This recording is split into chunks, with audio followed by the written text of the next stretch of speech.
Sa présence est glorieuse. Regarde le voisin à côté de toi, dis-lui, aime la présence de Dieu. Dis-lui ça. Dis-lui, aime la présence de Dieu. Regarde, dis-lui, chéris la présence de Dieu. Dis-lui, chéris la présence de Dieu. Ah, il faut aimer sa présence. Il y a une dimension où tu aimes sa présence tellement. Même quand tu es tout seul, sa présence te remplit. Est-ce que quelqu'un a déjà vécu ça? Et puis tu es seul et puis sa présence vient te remplir. Et puis tu perds le contrôle de toi-même. Parce que lorsque sa présence vient, c'est le surnaturel qui est en action. Le ciel est derrière toi. Ah, j'ai aimé le chant. J'ai aimé le chant. Le chant a dit trop de paroles. Lorsque le diable arrive devant toi, Saint-Esprit apparaît. Et puis lorsque le Saint-Esprit arrive, le diable dit, je dois prendre mes deux jambes à mon cou et courir. Parce que lorsque le glorieux Saint-Esprit est là, le diable ne peut rien contre toi. Lorsque le glorieux Saint-Esprit est là, les circonstances de la vie doivent se baisser devant toi et s'agenouiller parce que le glorieux Saint-Esprit est là. Amen. Ah, quelle grâce. Quelle grâce. Nous bénissons Dieu pour ce matin. Magnifique présence du Seigneur. Amen. Alléluia. Ce matin, nous allons entrer directement dans la parole. Nous allons entrer directement dans la parole. Nous voulons prier le Seigneur. Seigneur, nous te remercions infiniment. Nous te remercions infiniment pour cette grâce que tu nous fais. Nous sommes ici en joie dans ta présence. Nous voulons dépasser le stade des émotions, quoique c'est toi qui as créé les émotions et elles sont bonnes. Mais nous voulons aller au-delà de ça. Nous voulons vivre la joie réelle du Seigneur. La joie qui est notre force. La joie qui nous fait avancer chaque jour, malgré les circonstances de la terre, malgré les circonstances de ce monde. Ta joie nous fait avancer. Merci pour cette joie surnaturelle qu'on ne peut pas expliquer. Parce que c'est une joie qui est capable de se manifester même lorsque les problèmes tournent autour de nous. Tout à coup, nous ne regardons plus le problème, mais nous regardons à celui qui a la solution au problème. Ce matin, Saint-Esprit de Dieu, nous sommes prêts à t'écouter, à t'entendre. Nous ne savons pas parler, nous ne savons rien dire, nous n'avons aucune révélation sans toi. C'est pourquoi, Saint-Esprit de Dieu, nous te demandons, s'il te plaît, de nous enseigner ce matin ta parole qui est la vérité, ta parole qui est la pure vérité. Nous prions, Saint-Esprit, que cette parole puisse tomber dans des cœurs fertiles, dans des cœurs réceptifs, Saint-Esprit de Dieu, afin que lorsqu'elle tombe, lorsque cette semence, cette parole tombe, qu'elle produise du fruit digne de toi. Saint-Esprit de Dieu, nous sommes prêts à t'écouter ce matin. Enseigne-nous. Nous ne voulons pas un dimanche de plus. Nous ne voulons pas un culte de plus. Nous voulons aller dans une autre dimension avec toi encore en cette journée. Fais-nous te découvrir dans toutes tes facettes, glorieux Saint-Esprit. Car c'est pour toi que nous sommes là, c'est pour ta gloire que nous sommes là. Nous vivons sur terre pour toi. Nous respirons pour toi. Ô Saint-Esprit de Dieu, parle-nous ce matin et que nos cœurs soient ouverts à entendre ta parole. Père, je prie que tu nous accordes la révélation de ta parole qui donne de l'intelligence aux simples. Accorde-nous la révélation de ta parole qui donne de l'intelligence aux simples. Fais-nous passer de la lettre à la révélation. Fais-nous passer de l'information à la révélation de ta parole. C'est la révélation de ta parole qui rend ta parole vivante. Merci de ce que tu le fais. Au nom de Jésus, nous t'avons ainsi prié. Amen. Amen. Regarde le voisin, dis-lui, je suis très content que tu sois à côté de moi ce matin. Et dis-lui, c'est une grâce que tu sois à côté de moi. Dis-lui que c'est vraiment une grâce. Dis, tu ne réalises pas ça, je suis encore vivant. Dis-lui ça. Dis-lui, tu vois pas? Je suis encore vivant, c'est la grâce qui me fait être encore vivant. Donc en fait, le fait que tu sois à côté de moi, c'est une grâce. Amen. Alléluia. Parce que laisse-moi te dire que l'ennemi ne voulait pas certainement que tu arrives à ce 9e mois. Mais comme il a échoué, donc tu arrives au 9e mois. Et comme il échouera encore, tu iras jusqu'à la fin de l'année au nom de Jésus. C'est ce qui va se passer. Donc, comme ça a été dit pendant la louange, marche la tête haute. Dis ça à ton voisin, marche la tête haute. Dis-lui, ce n'est pas de l'orgueil, mais c'est de l'assurance en Jésus-Christ. Dis-lui ça, dis-lui ça. Ce n'est pas de l'orgueil, mais c'est de l'assurance en Jésus-Christ. Car je sais qui je suis. Je sais quel nom je porte. Amen. Ce matin, nous continuons dans ce merveilleux enseignement que nous avons commencé il y a de cela quelques temps. Donc, toujours la même série, le surnaturel. Dites avec moi le surnaturel. Le surnaturel. Vous devez aspirer au surnaturel. Vous devez aimer le surnaturel. Vous devez chercher le surnaturel. Vous devez être au quotidien, être en quête du surnaturel. Car comme je le dis souvent, il n'y a aucune vie chrétienne possible si le surnaturel ne se manifeste pas dans ma vie. Dis-moi amen si tu me suis jusqu'à présent. Car Dieu a créé le naturel. Dieu est le créateur de tout ce que nous voyons qui est physique sur la terre. Mais cependant, Dieu ne reste pas au niveau du naturel, mais Dieu est le Dieu du surnaturel. Le surnaturel, c'est la dimension élevée de Dieu. Le surnaturel, c'est la dimension qui est au-dessus du naturel. Est-ce que ça va jusqu'à présent? Donc, un chrétien né de nouveau devrait rechercher le surnaturel. Un chrétien qui veut marcher avec Jésus, qui veut comprendre, il y a des dimensions. J'aimerais aller un peu doucement, j'aimerais aller doucement parce que je voudrais que tout le monde soit dans l'enseignement et je ne voudrais pas laisser quelqu'un en arrière. Amen. Donc, j'espère être le plus clair possible. J'espère être le plus simple possible, car il ne s'agit pas d'enseigner pour enseigner. Il ne s'agit pas de déverser des connaissances, car Dieu n'a que faire de ça, mais il faut que la révélation de la parole apparaisse. Amen. Le titre de l'enseignement ce matin, c'est le Saint-Esprit, dites avec moi, le Saint-Esprit, Dieu qui réside dans l'homme. Est-ce qu'on peut le reprendre encore? Le Saint-Esprit, Dieu qui réside dans l'homme. Est-ce qu'on peut le dire plus fort encore? Le Saint-Esprit, Dieu qui réside dans l'homme. Maintenant, regarde le voisin à côté de toi, dis-lui, est-ce que tu sais que tu es habité par Dieu? Dis-lui ça. Quand tu as accepté Jésus, est-ce que tu sais que tu es habité par Dieu? Dis-lui ça encore, dis-lui ça. Dis-lui, est-ce que tu sais que tu es habité par Dieu?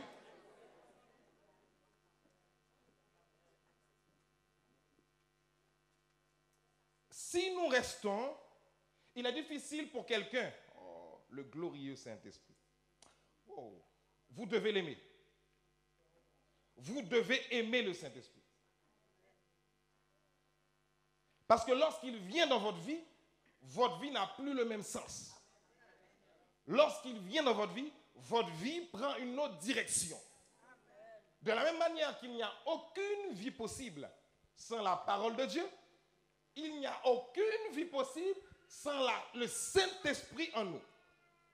Aucune vie chrétienne possible n'est possible sans le Saint-Esprit en nous. Est-ce que l'Église est là avec moi ce matin? Je ne peux pas mettre le Saint-Esprit de côté et espérer durer dans la vie chrétienne. Est-ce que ça va? Je peux commencer dans la vie chrétienne, mais si le Saint-Esprit n'est pas au centre, si le Saint-Esprit n'a pas la priorité, je ne durerai pas dans la vie chrétienne. Est-ce que ça va jusqu'à présent? Parce que lorsque tu as accepté Christ dans ta vie, lorsque tu as accepté Jésus comme ton sauveur, tu es tout de suite entré dans un combat. Oh, est-ce que quelqu'un m'a suivi là ce matin-là? Je reprends ce que je dis. Lorsque accepter Christ dans ta vie, accepter le Seigneur Jésus-Christ dans ta vie, c'est le meilleur des choix. Dis à ton voisin, c'est le meilleur des choix. Mais pendant que c'est le meilleur des choix, lorsque tu acceptes Jésus dans ta vie, tout de suite, tu commences dans un combat. Et qui commence à te combattre? Satan. Parce que si Dieu t'aime, Satan te déteste. Je reprends. Si Dieu t'aime, Satan te déteste. Satan te déteste tellement, il te déteste jusqu'à la mort. Et lorsqu'il a fini de te détester jusqu'à la mort, ce n'est pas fini parce que la Bible dit que le voleur vient pour faire quoi? Dérober, ensuite égorger. Lorsque tu as égorgé quelqu'un, la personne est morte, oui ou pas? Oui ou non? Mais Satan, même lorsqu'il a fini de t'égorger, il n'a pas terminé. Il vient également pour te détruire. Ça veut dire que tant qu'il ne t'a pas fait disparaître, il n'est pas satisfait. Est-ce que vous êtes avec moi? Vous voyez le niveau de méchanceté du diable? C'est pourquoi quelqu'un ne doit pas aimer servir le diable. Parce qu'il ne veut jamais ton bien. Et même lorsqu'il te fait quoi, qu'il t'aime, il te donne des cadeaux, c'est un cadeau empoisonné. En d'autres termes, tu es en train de tenir ta propre mort entre tes mains. Est-ce que ça va? Mais par contre, lorsque le glorieux Saint-Esprit vient dans ta vie, oh, dites avec moi le Saint-Esprit. Dites avec moi le Saint-Esprit. Dites avec moi le merveilleux Saint-Esprit. Dis à ton voisin, je suis amoureux du Saint-Esprit. Dis-lui, je suis amoureux du Saint-Esprit. Dis-lui, je suis passionné du Saint-Esprit.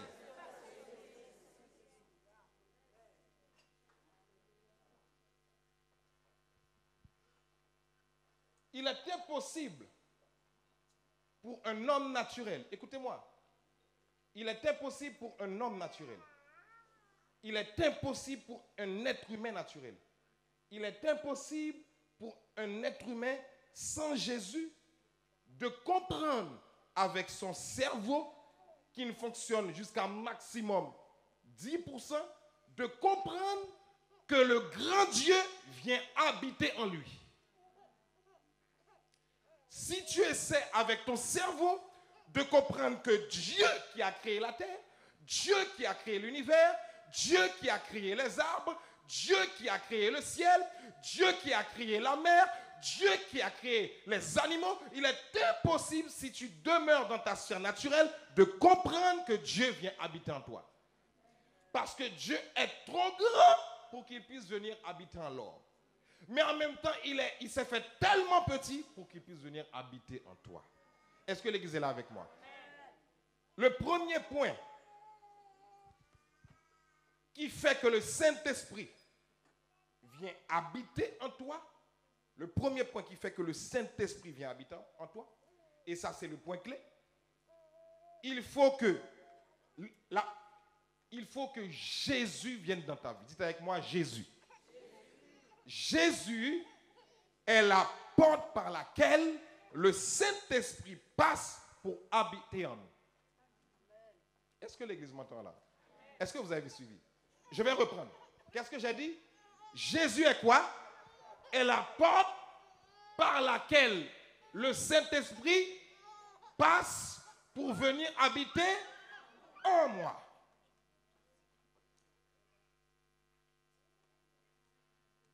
Jésus dit à ses disciples, je suis la porte, et quiconque ne passe pas par moi ne peut accéder au Père. Est-ce que l'église est là avec moi? Oh. C'est pourquoi je vous dis que la vie chrétienne n'est pas une religion. Si tu veux vivre la vie chrétienne en étant religieux, tu ne tiendras pas dans le temps. Parce que la religion ne peut pas sauver l'homme. Seul Jésus sauve.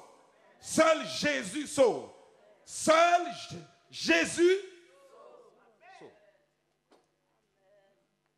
Et je peux être à l'église et être religieux. Je peux être chrétien évangélique et être religieux. Faites attention à ça. C'est pourquoi lorsqu'on me demande quelle est ma religion, j'ai du mal à répondre à cette question maintenant.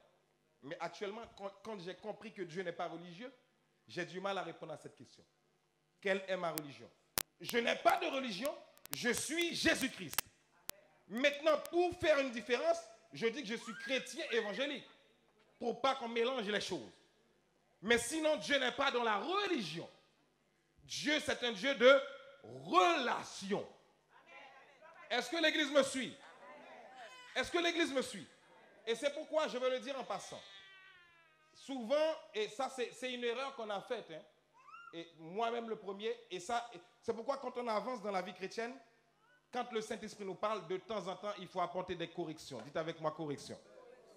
Il y a des choses qu'on fait parce qu'on ne le sait pas. Mais lorsque le Saint-Esprit vient nous ouvrir les yeux, il faut corriger. Est-ce que ça va? Souvent, lorsqu'on fait nos programmes pour le mariage, n'est-ce pas? Qu'est-ce qu'on met au début du programme? Cérémonie.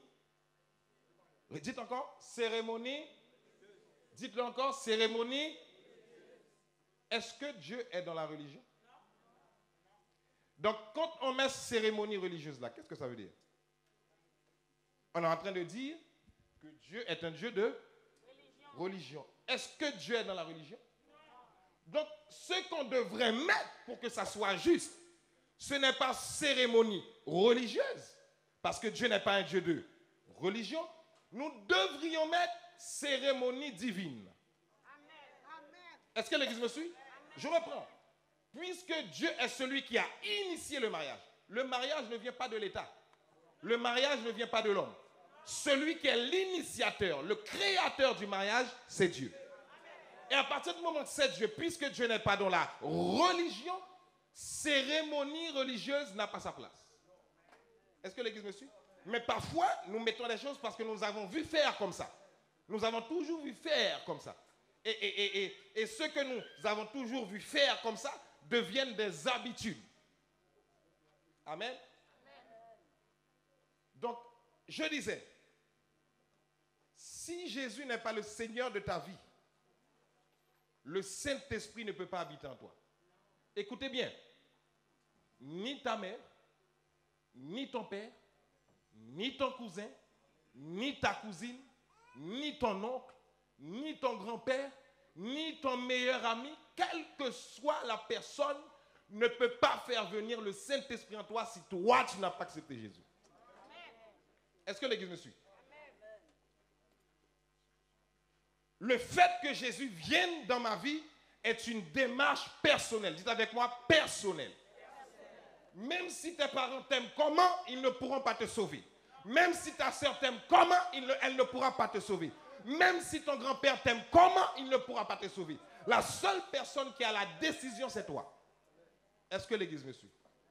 Parce que le salut est personnel. Cela veut dire que ça concerne chaque personne. Donc, dans Jean 16, verset 7, voilà ce qui est écrit. Jean 16, verset 7. Cependant, je vous dis la vérité. Qui est en train de parler ici? Qui est en train de parler ici? Vous n'êtes pas sûr, hein? Qui est en train de parler ici?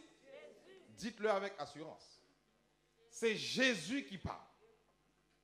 Lorsque vous ouvrez les évangiles, à moins que ça soit une narration, souvent, des fois c'est l'apôtre Jean qui parle, mais pour parler de Jésus, dans ce cas il emploie je, mais souvent c'est Jésus qui parle.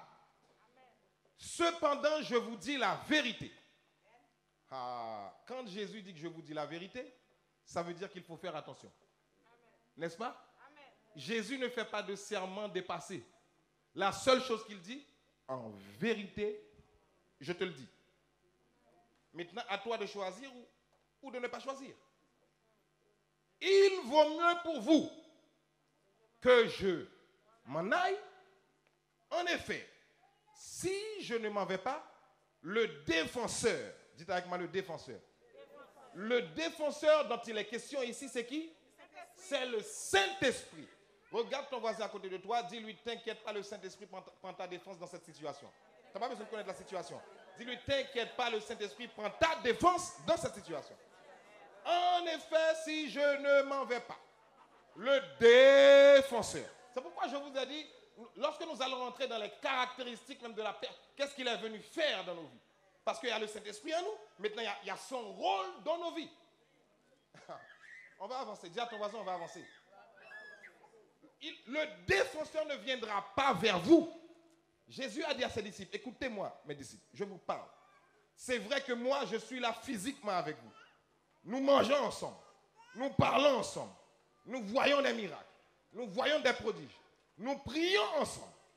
Mais Jésus a dit, malgré le fait que ma présence physique soit là avec vous, ce n'est pas un avantage pour vous. Oh, est-ce que l'Église me suit là? Jésus a dit, imaginez-vous, si Jésus est avec vous, vous avez tout. N'est-ce pas? Mais ce même Jésus qui vous dit que lorsque je suis avec vous, vous avez tout, Jésus va s'arrêter. Il va dire à ses disciples, il est plus avantageux pour vous que je m'en aille. En d'autres termes, il est en train de dire à ses disciples, le fait que je sois avec vous, il est moins avantageux que je sois avec vous. Est-ce que l'Église me suit? Je reprends. Jésus dit à ses disciples, il est plus avantageux pour vous, mes disciples, que je m'en aille. Il est en train de dire à ses disciples, il est moins avantageux pour vous que je reste. Mais il n'a pas fini, il explique. Il dit parce que, mais si je m'en vais, je vous l'enverrai. L'enverrai qui?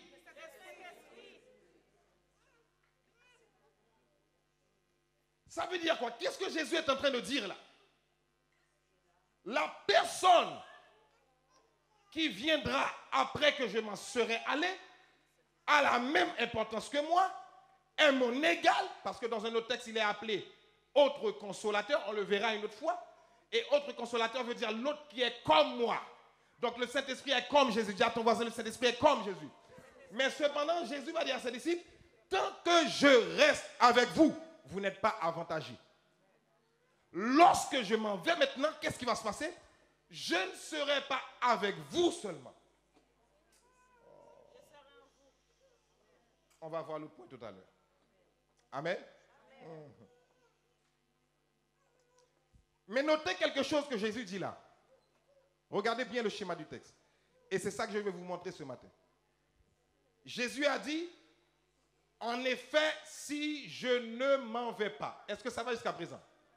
Le défenseur, donc le Saint-Esprit, ne viendra pas. Vers qui? Vers vous. Ok. Mais il n'a pas fini.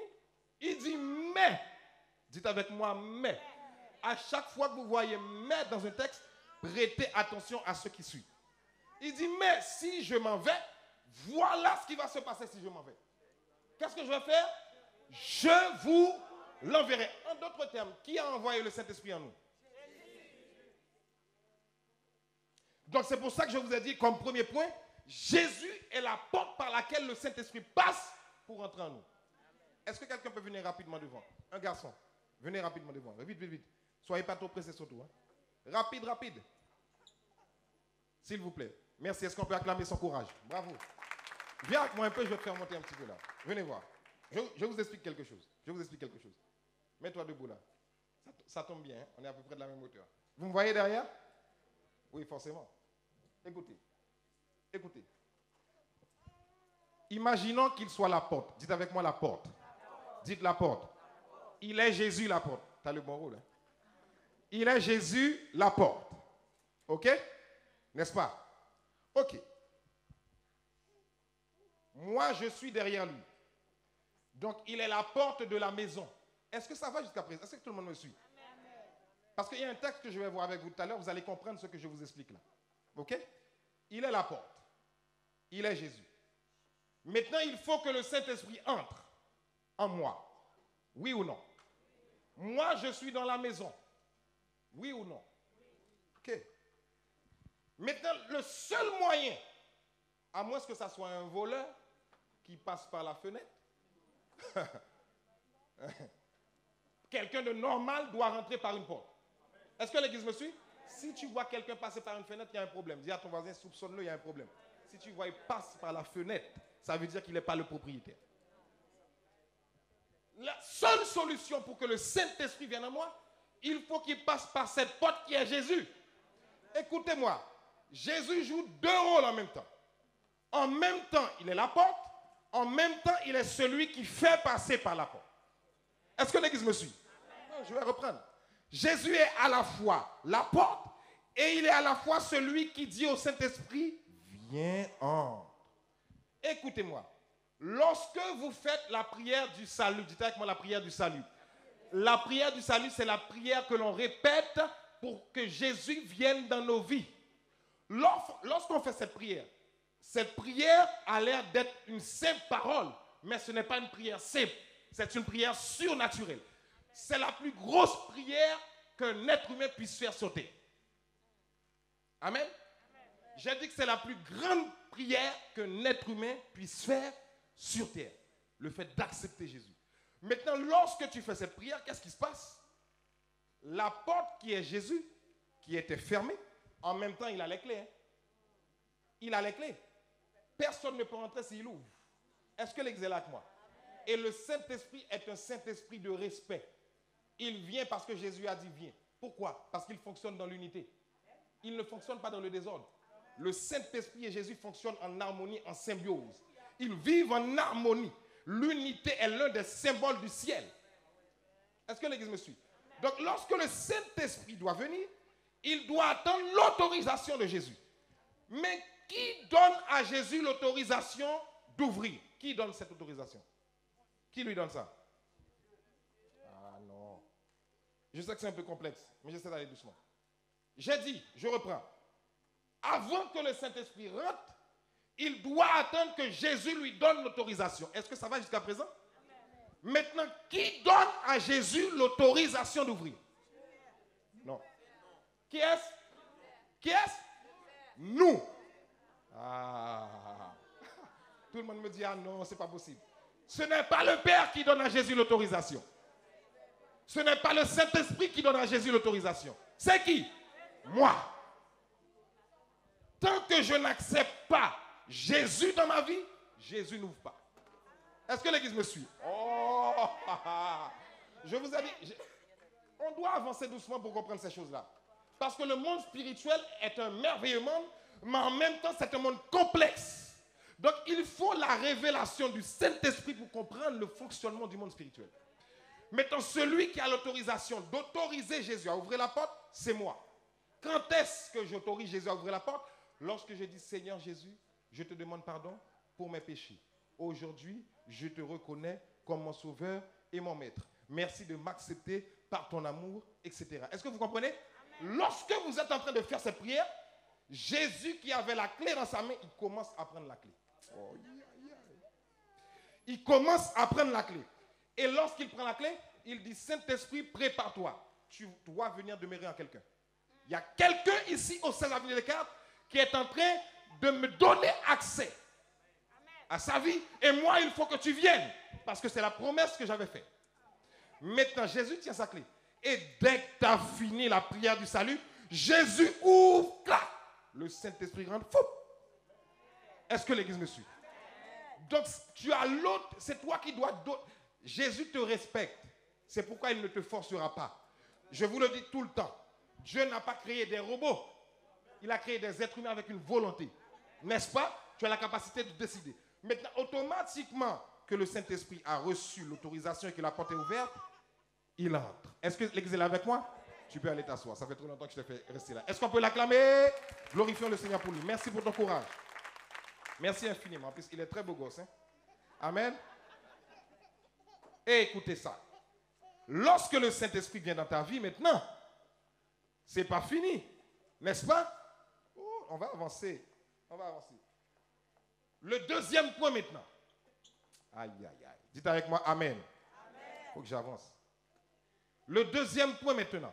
Premièrement, Jésus est la porte. Il n'y a pas de négociation possible. C'est moi qui autorise Jésus à venir dans ma vie. Tant que je ne fais pas cette prière, ma mère, mon père, et mon frère, mon cousin, l'ami qui m'aime le plus ne peut pas me sauver. La seule personne qui donne l'autorisation, c'est moi. Maintenant, lorsque le Saint-Esprit vient en moi, qu'est-ce qu'il vient faire? Deuxièmement, le Saint-Esprit devient mon propriétaire. Dis ça à ton voisin. Tu ne lui as pas dit correctement. Dis-lui, le Saint-Esprit devient mon propriétaire. Attends, change la tournure de la phrase.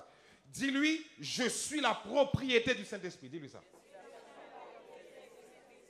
Dis-lui, tu as entendu? Dis-lui ça, tu as entendu? Maintenant, ce point-là, la propriété du Saint-Esprit, je ne vais pas vous le détailler tout de suite aujourd'hui dans le détail. Parce qu'il y a beaucoup de choses à dire. On y reviendra dessus, n'est-ce pas? On y reviendra. Notez ça, que je n'oublie pas. On y reviendra dessus. Qu'est-ce que ça veut dire? Je suis la propriété du Saint-Esprit. 1 Corinthiens 6, verset 19. 1 Corinthiens 6, verset 19. Qui est en train de parler ici? Qui est en train de parler ici? Qui parle ici? Paul. Ok, il faut être sûr. C'est le livre de Corinthiens, d'accord? Donc, Paul parle au peuple de Corinthe. Attention, le peuple de Corinthe ici, ce ne sont pas des amateurs. Hein. Ce sont des chrétiens réellement nés de nouveau. Ok? Paul va leur parler. Mais Paul s'arrête, il leur pose cette question. Ne le savez-vous pas? Pose la question à ton voisin. Est-ce que tu le sais? Parle-lui ce matin. Ce matin, il faut lui parler. Dis-lui, est-ce que tu le sais? Ok. Ne le savez-vous pas? Votre corps est le temple de qui? Ah. Mon corps est le temple du... Donc ça veut dire que le Saint-Esprit est mon propriétaire. Est-ce que ça va jusqu'à présent? Qui est où ça? Mon corps est le temple du Saint-Esprit. Qui est où ça? Où est-ce qu'il est le Saint-Esprit? Où ça? À côté de moi? En vous. Et que vous avez reçu de qui? De Dieu. C'est cette partie que j'ai fait exprès de ne pas vous expliquer tout à l'heure pour vous l'expliquer maintenant. Écoutez bien. Je vous ai montré la porte qui était Jésus tout à l'heure. N'est-ce pas? En même temps, il est la porte. En même temps, il a la clé. En même temps, c'est lui qui dit au Saint-Esprit de venir. Est-ce que ça va jusqu'à présent? Maintenant, si Jésus dit au Saint-Esprit de venir, qui donne à l'autorisation au Saint-Esprit de venir? Non. Vous donnez à Jésus l'autorisation d'ouvrir la porte. Oui ou pas? Maintenant, Jésus, lui, il fait venir le Saint-Esprit. Est-ce que ça va jusqu'à présent? Maintenant, qui donne au Saint-Esprit l'autorisation de venir? Dieu qui? Le Père. Amen. Et que vous avez reçu de qui? De Dieu. Je donne à Jésus l'autorisation d'ouvrir la porte par la prière du salut, n'est-ce pas? Jésus convoque le Saint-Esprit parce que le Saint-Esprit doit venir. Et le Père dit au Saint-Esprit, go! Les mêmes actions se passent au même moment. Est-ce que l'Église me suit ce matin? Tout ça, ça se fait en une fraction de seconde.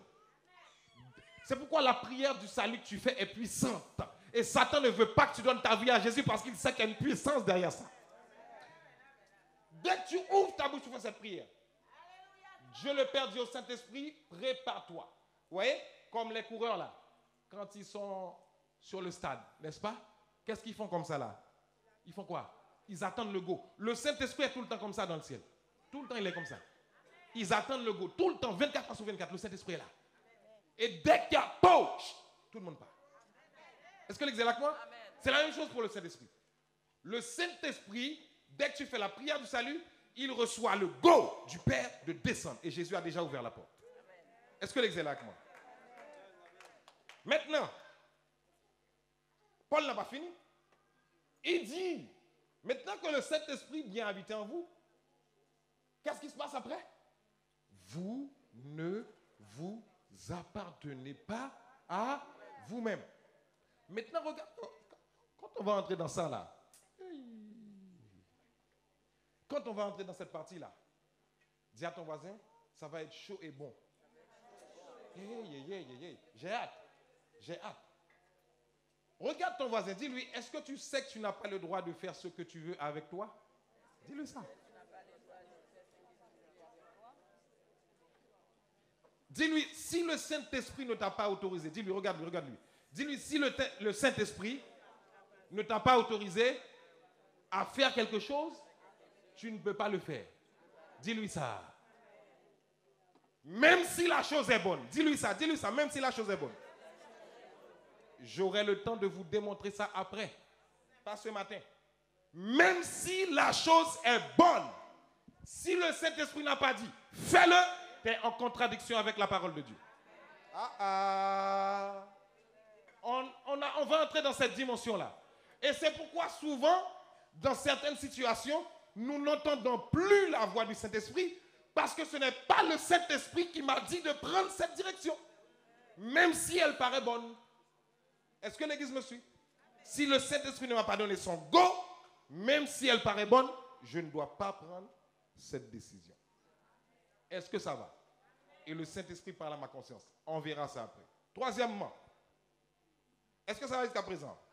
Troisièmement, le Saint-Esprit, Dieu qui réside dans l'homme. Quelle grâce. Troisièmement, le Saint-Esprit, c'est Dieu qui habite de manière éternelle. Dites avec moi, éternelle. Dites avec moi, éternelle.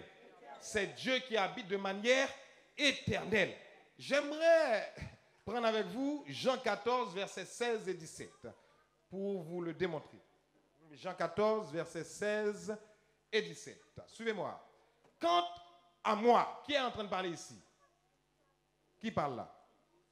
Qui parle? Jésus. Quant à moi, je prierai qui? Vous allez voir ce que je vous ai dit tout à l'heure. Hein? C'est le Père qui dit au Saint-Esprit, go. Ok? je prierai le Père. Et il vous donnera quoi? Vous ne lisez pas fort. Il vous donnera quoi? Qui donne le défenseur? C'est qui donne? Le Père. Il ne faut pas confondre. Dis à ton voisin, suis un peu. Qui donne notre défenseur? Qui donne? Le Père. Qui a prié pour que le Saint-Esprit vienne? Jésus. N'est-ce pas? Parce que c'est lui qui ouvre la porte. Et il dit, il vous donnera un autre défenseur. Pourquoi? Écoutez-moi, pourquoi il dit un autre défenseur ici? Je vais vous faire la phrase de cette manière-là, vous allez comprendre. Suivez-moi un peu. Est-ce que tout le monde est avec moi là? Si Jésus avait parlé comme ça, la phrase aurait été juste. Quant à moi, je prierai le Père et il vous donnera un défenseur. Est-ce qu'il y a une faute dans la phrase là? Il y a une faute? Maintenant, posez-vous la question. Pourquoi Jésus dit, il vous donnera un autre défenseur? Pourquoi? Parce que Jésus, avec ses disciples, est déjà leur défenseur. Est-ce que vous êtes là? Ah, est-ce que vous êtes là? Maintenant, je vais vous expliquer pourquoi Jésus disait, il est plus avantageux, oh Jésus, pour vous que je m'en aille. Je vous explique maintenant le texte. Pourquoi Jésus a dit qu'il est plus avantageux pour vous que je m'en aille? Parce que Jésus ici dit, je prierai pour que le Père vous envoie un autre défenseur. Donc quelqu'un qui est comme moi, quelqu'un qui a la même capacité que moi. Mais le problème, Jésus dit à ses disciples, moi, je suis avec vous physiquement, mais physiquement, dites avec moi physiquement, dites avec moi physiquement, encore une fois physiquement, mais physiquement, Jésus ne peut pas être partout avec ses disciples en même temps. Ah, quelqu'un ne m'a pas compris. Jésus a vécu en tant qu'homme sur la terre. Il a quitté sa dimension divine dans le ciel et il s'est fait homme, Philippiens 2. Mais comme il ne peut pas être là physiquement en même temps avec tout le monde, oh yes, il dit à ses disciples, il est plus avantageux pour vous que je m'en aille, parce que lorsque je vous enverrai le Saint-Esprit, il sera où ça? En vous. Donc ça veut dire quoi? Partout où je passe, le Saint-Esprit est avec moi. Partout où je vais, le Saint-Esprit est avec moi. Quand je marche dans la vallée de l'ombre de la mort, je ne crains aucun mal, car tu es avec moi et tu es en moi. Chose que Jésus ne pouvait pas faire physiquement. Est-ce que vous comprenez? Et le même Saint-Esprit qui est en moi, c'est le même qui est en toi. Il n'y a pas différent Saint-Esprit. C'est le même Saint-Esprit qui est départi dans chaque enfant de Dieu. Est-ce que quelqu'un m'a suivi là ce matin? C'est pour ça que Jésus a dit à ses disciples, il est plus avantageux. C'est l'une des raisons, ce n'est pas la seule raison d'ailleurs. C'est l'une, parce qu'il y en a d'autres. Je vous l'expliquerai après, plus tard.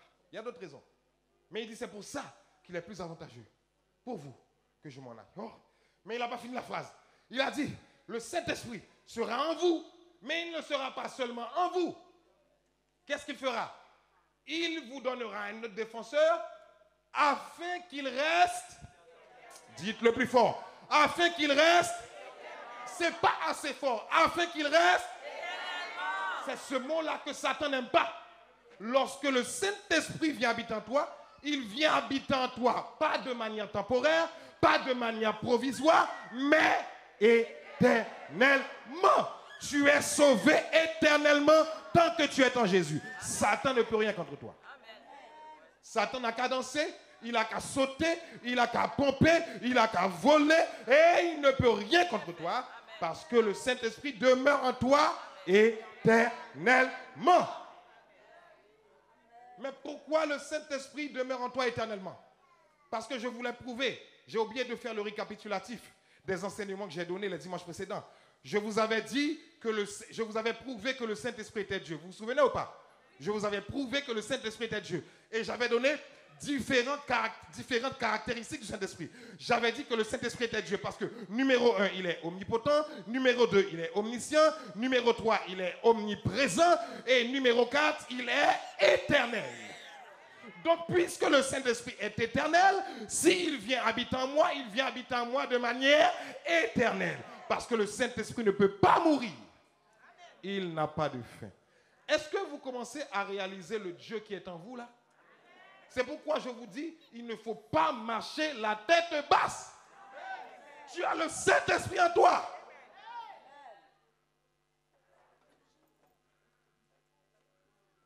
Quand tu arrives dans un endroit, sois dans l'assurance. Ne dis pas, oh, je n'ai pas le niveau. Je ne suis pas capable. Ma couleur me disqualifie. Qui t'a dit ça?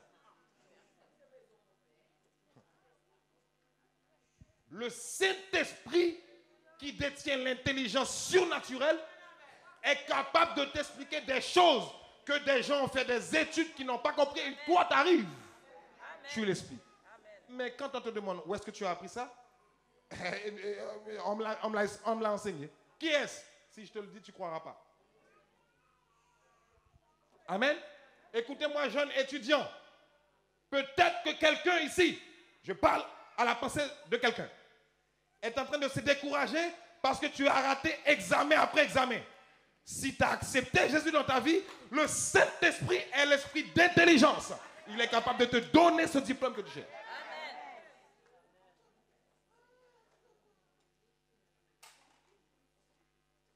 Tu n'as pas le droit de te décourager. Tant qu'il y a de la vie, il y a de l'espoir. Tu es inarrêtable. La seule chose, reste dans le couloir que le Saint-Esprit t'a mis. Ne va pas dans un endroit où il ne t'a pas dit d'aller. Et on verra ça après. N'écoute pas les gens qui disent, ah, ça serait bien que tu fasses ça. Si le Saint-Esprit ne t'a pas dit de le faire, il ne sera pas avec toi. Je vous le démontrerai dans la Bible. Ça, c'est un autre point qu'on verra ensemble. Est-ce que quelqu'un me suit jusqu'à présent? Dernier point que je vois avec vous. Quatrièmement, le Saint-Esprit, Dieu qui réside dans l'homme, veut dire que c'est toute la plénitude de Dieu qui est en nous. Dis ça avec moi, toute la plénitude de Dieu qui est en moi. Dis ça, toute la plénitude de Dieu. Qu'est-ce que ça veut dire, toute la plénitude? Dans le mot plénitude, on trouve le mot plein. Dites avec moi, plein. Plein. Si je prends ce récipient, parce que je n'ai pas de verre, est-ce que tout le monde voit ce récipient? N'est-ce pas? Si j'avais un verre, je vous l'aurais démontré avec le verre. Si je prends ce récipient et que je remplis ce récipient d'eau, ce récipient devient comment? Il est vide ou bien il est rempli? Rempli de quoi? D'eau, n'est-ce pas? Pareil pour toi. Lorsque le Saint-Esprit vient habiter dans ta vie, tu n'es plus rempli par toi-même, tu es rempli du Saint-Esprit. Mais là encore, il y a une chose. Il y a des choses à faire pour que le Saint-Esprit se manifeste en toi. Est-ce que l'Église me suit?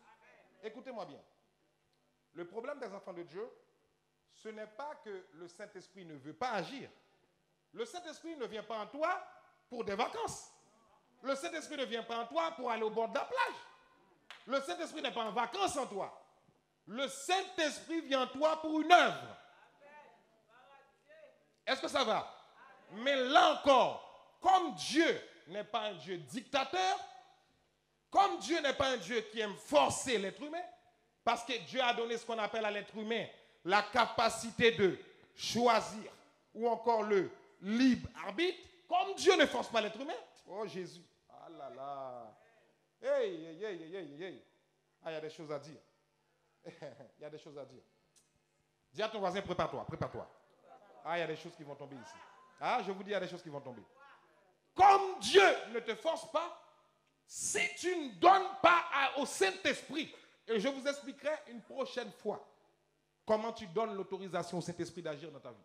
Si tu ne donnes pas au Saint-Esprit l'autorisation d'agir dans ta vie, il n'agira pas.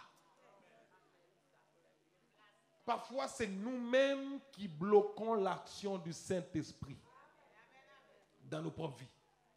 Le Saint-Esprit est prêt à agir. Parce que, écoutez bien, enfants de Dieu, lorsque Dieu envoie le Saint-Esprit en toi, Dieu envoie le Saint-Esprit avec une mission. Dites avec moi, mission. Dis mission. Et lorsqu'il envoie le Saint-Esprit avec une mission, c'est la mission du Saint-Esprit dans ta vie qui doit être prioritaire.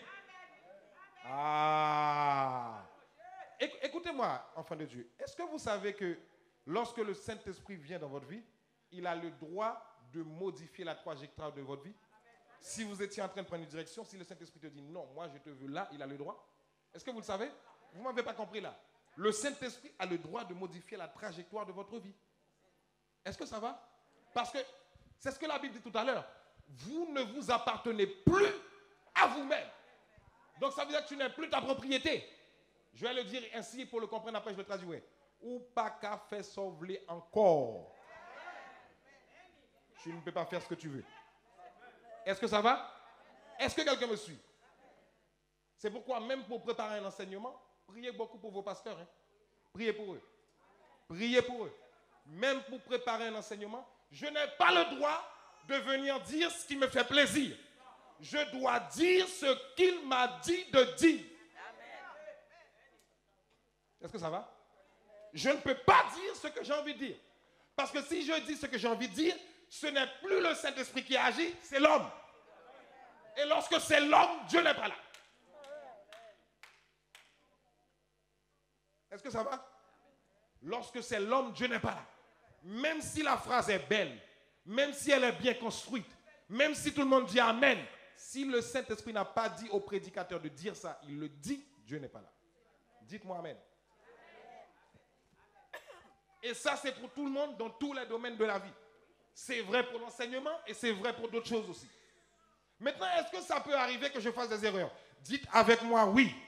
Dites ça, dites oui. Ça peut arriver que n'importe qui ici fasse des erreurs. N'importe qui. Est-ce que ça va? Mais justement, ce qui est bien avec le Saint-Esprit, la Bible dit, et c'est l'un des rôles qu'on verra, il est notre aide. Dis à ton voisin, il est ton aide. Donc, lorsque tu fais des erreurs, il ne te condamnera pas. Il te dira non, fais comme ça. Il va te corriger. Mais est-ce que tu es prêt encore à accepter la correction? Ça, c'est une autre question. Est-ce que ça va? Parce que même lorsqu'il veut te corriger là, est-ce que tu es prêt à accepter la correction? Est-ce que ça va? Est-ce que quelqu'un a compris quelque chose ce matin? Que Dieu vous bénisse abondamment. Je m'arrête là avec vous pour ce matin. Je m'arrête là avec vous pour ce matin. Je prie que cette parole soit digérée. Maintenant, levons-nous dans sa présence. Nous allons en prière. Levons-nous dans sa présence. Il y a quelque chose de surnaturel qui se passe actuellement ici en ce lieu. Ceux qui ont des enveloppes, levez-vous en même temps avec vos enveloppes. Si vous n'avez pas d'enveloppe, il y a les membres de l'accueil qui sont là. Nous allons semer dans la maison de Dieu. Et ensuite, nous allons prier sur la parole qui a été déclarée ce matin. Sur la parole qui a été déclarée ce matin. Ceux qui ont vos enveloppes, ceux qui ont des enveloppes, levez-vous avec vos enveloppes. Ceux qui ont semé par voie électronique, levez vos mains seulement et puis nous allons prier. Je répète, si vous avez semé par voie électronique, levez vos mains seulement et c'est suffisant. Maintenant, si vous voulez semer avec des enveloppes, faites signe à un membre de l'accueil qui vous donnera une enveloppe pour semer dans la maison de Dieu. Quand vous avez terminé les distributions, s'il vous plaît, est-ce que vous pouvez me faire signe afin que nous allons en prière?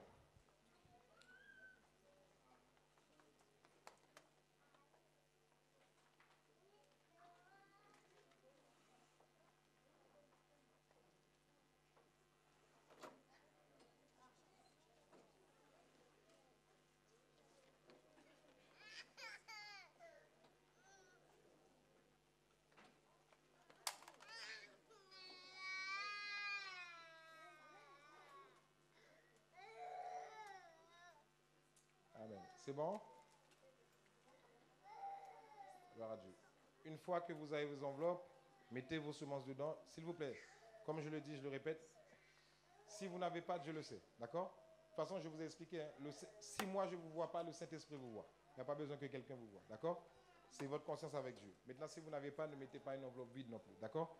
Je préfère le dire pour pas qu'il y ait de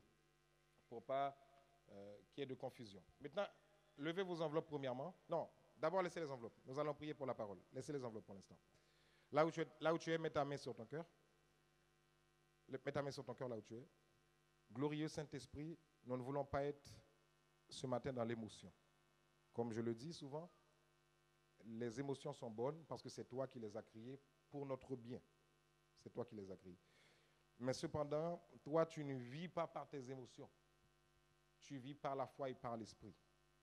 Puisque nous sommes tes enfants et que tu es esprit, amène-nous à cette dimension spirituelle. Nous sommes en train de parler de la personne la plus importante dans ce monde, à savoir le Saint-Esprit. C'est lui qui est l'auteur de nos vies, c'est lui qui est l'auteur du surnaturel. Lorsque le Saint-Esprit vient, Père, il vient pour nous faire du bien. Jamais le Saint-Esprit ne viendra à un être humain pour lui faire du mal. Jamais, jamais. Mais parfois, Père, nous oublions que Dieu habite en nous. La plénitude de Dieu habite en nous. Tu nous remplis complètement. C'est-à-dire, ton intelligence est en nous. Ta créativité est en nous. Ta force est en nous. Ta sécurité est en nous. Tout ce que tu es demeure en nous. Cela veut dire que nous transportons une dimension surnaturelle extraordinaire. Père, je prie que cet enseignement qui a été enseigné ce matin, moi le premier, permet que ça reste dans mon esprit et permet que ça reste dans l'esprit de chacun de tes enfants ici présents. Nous ne voulons pas prendre à la légère lorsque tu nous parles. Parce que la Bible va déclarer que tu parles tantôt d'une manière, tantôt d'une autre. Mais le problème, c'est que l'on n'y prend point garde. Accorde-nous la grâce de ne pas être dans la catégorie de ceux qui ne prennent pas garde à ta parole. Mais accorde-nous la grâce de capter ta parole par l'esprit. Afin que cette parole semence, afin que cette parole créatrice produise des fruits réels, tangibles, visibles dans nos vies, Saint-Esprit. Amène-nous à cette dimension à partir d'aujourd'hui. Au nom de Jésus, nous t'avons ainsi prié. Amen. Maintenant, vous avec vos semences, restez tous debout et maintenant on va prier pour les semences. Levez-les dans la présence de Dieu. Levez-les. Et ceux qui ont semé par voie électronique, levez vos mains seulement, Dieu vous voit. Ceux qui ont semé par voie électronique, téléphone, application, peu importe, levez vos semences bien là où vous êtes. Seigneur, pendant que tes enfants te font confiance dans cette période compliquée sur la terre, parce que dans ton royaume, il n'y a pas de période compliquée. Dans ton royaume, c'est la faveur, c'est l'abondance. Je déclare une bénédiction sans précédent sur leur vie. Je déclare, Seigneur Papa, qu'ils ne manquent jamais de rien.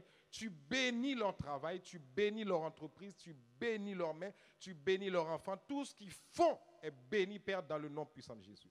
Maintenant, répète ces paroles avec moi. Dis, je déclare que ma semence est une semence bénie parce que je la porte avec joie. J'obéis à la parole de Dieu et je récolte en retour. Je ne récolte pas ce que je veux, mais je récolte ce que Dieu estime qui est bon pour moi. Seigneur, avec ma semence, je te fais confiance. Permets-moi de récolter comme tu as prévu. Je déclare que celui qui dévore est dévoré. Celui qui dévore est dévoré. Mes mains sont bénies, ma maison est bénie, ma famille est bénie, mon avenir est béni. Je marche dans la bénédiction au nom de Jésus. Amen. Maintenant, lorsque tu déposes ta semence, déclare ce que tu veux voir arriver. Demeurer abondamment béni.